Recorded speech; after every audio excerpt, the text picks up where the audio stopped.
এবার আমাদের কৃষি চলনবিল অধ্যুষিত সিরাজগঞ্জে দিন দিন বেড়েই চলেছে গরুর খামারের সংখ্যা।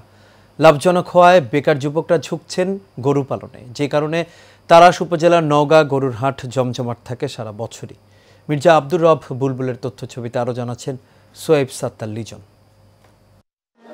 প্রাকৃতিক খাদ্যে ভরপুর সিরাজগঞ্জের চলনবিল এলাকা, যে কারণে এই অঞ্চলে গবাদি পশু পালনে আগ্রহী স্থানীয়রা।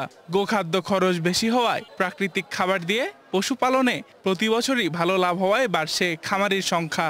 প্রাকৃতিকভাবে লালন পালন করা এসব গরুর চাহিদাও রয়েছে দেশ জুড়ে। এলাকার বেশিরভাগ খামারিরা তাদের পালনকৃত গরু তারাস উপজেলার নওগাঁ পশুর হাটে নিয়ে আসেন। প্রতি সপ্তাহের বৃহস্পতিবার সকাল থেকে দেশের বিভিন্ন অঞ্চলের ক্রেতাদের হাকডাক জমে ওঠে। যোগাযোগ ব্যবস্থার উন্নয়ন, নিরাপত্তা সহ নানান সুবিধার কারণে ক্রেতা বিক্রেতাদের প্রথম পছন্দ এই হাট। আমাদের প্রতি বৃহস্পতিবার নওগাঁর হাট বসে। এখানে দূর দূরান্ত থেকে ব্যাপারীরা গরু নিয়ে আসে। প্রায় 2 থেকে 2.5 কোটি টাকা গরু বিক্রয় করা হচ্ছে।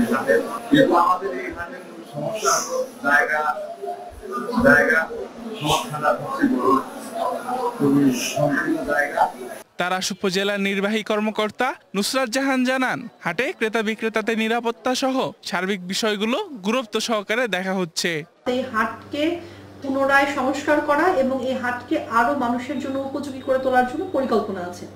আমরা আশা করি এই কাজ যখন ভবিষ্যতে সম্পন্ন হবে তখন এই হাটটি আমাদের আরো বেশি রাজস্ব আহরণকারী হবে এবং মানুষের যারা হাটের সাথে কাজে সংযুক্ত তাদের জন্য এটা আরো উপযোগী এবং উপকারী হবে। প্রতিদিন গড়ে এই হাটে 2 কোটি থেকে 2.5 কোটি টাকার গরু বেচা কেনা হয়। সোয়েব সাত্তার লিজন, এশিয়ান টেলিভিশন।